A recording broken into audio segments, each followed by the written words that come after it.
আসসালামু আলাইকুম। প্রতিদিন সকালে যেহেতু আমরা নাস্তা খাই বা রুটি পরোটা খাই, সেজন্য আজকেও আমি আমার মাকে গোলা তৈরি করে দিলাম রুটির জন্য বা পরোটার জন্য।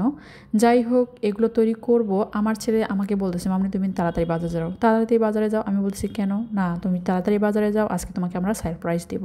কী সারপ্রাইজ দেবা? আমাকে কোনোভাবেই বলতেছে না।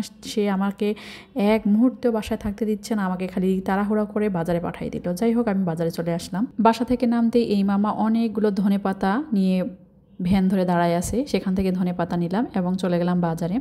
আজকে আমি শুধু মুরগি কিনবো, তাই মুরগির এখানে যাচ্ছি। আর আশেপাশে দেখেন ফলমূলের দোকান এবং পাশে দেখেন সবজির দোকান, অনেকগুলো দোকান এই মেরাদিয়া বাজার। এই মেরাদিয়া বাজারটা কিন্তু অনেক বড়। এক পাশে কিন্তু মুরগির দোকান আছে, আর আরেকদিন আমি ভিডিওতে অবশ্যই আমি আপনাদেরকে দেখাবো যে মাছের দোকান বা মাছের বাজার কোথায় বসে। এই মেরাদিয়ার বাজারেই বসে, কোথায় বসে সেই ভিডিও আমি আপনাদের সঙ্গে শেয়ার করব। যাই হোক, কথা না বাড়িয়ে এবার আমি সরাসরি চলে যাব মুরগির দোকানে। মুরগির দোকানে গেলাম এবং মুরগি নিলাম। মুরগি নিয়ে আমি রওনা দিচ্ছি বাসার উদ্দেশ্যে। আর এর ফাঁকে আমার মা আর আমার ছেলে কী করতেছে সেগুলো আপনাদের সঙ্গে শেয়ার করতেছি।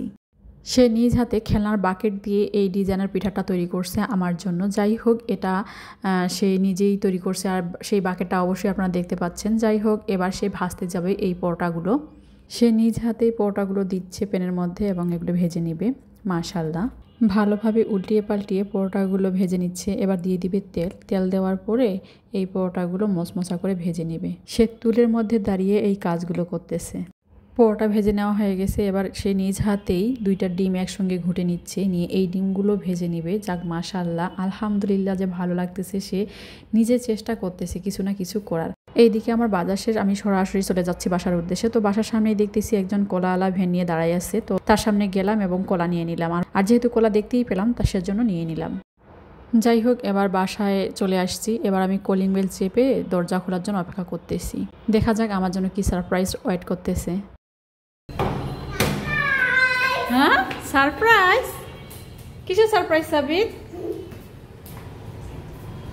এগুলো কে করছে? আমি। তুমি?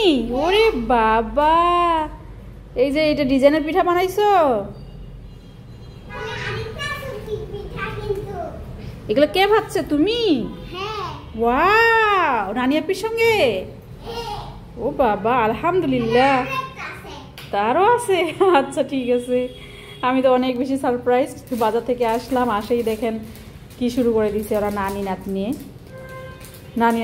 তো আলহামদুলিল্লাহ, সকলে দোয়া করবেন আমার ছেলের জন্য। সে আমাকে অনেক বেশি সারপ্রাইজ দিয়ে দিল। আলহামদুলিল্লাহ। সাবিত সকালের নাস্তা শেষ হতে না হতেই সাবিত শুরু করে দিল বায়না যে মামুনি চলো, এখন আমরা টয় বানাবো, এখন আমরা 11 নাম্বারটা বানাবো, তাড়াতাড়ি চলে আসো। যাক, আলহামদুলিল্লাহ, সকলেই আমাদের জন্য দোয়া করবেন, আমাদের পাশেই থাকবেন। আসসালামু আলাইকুম।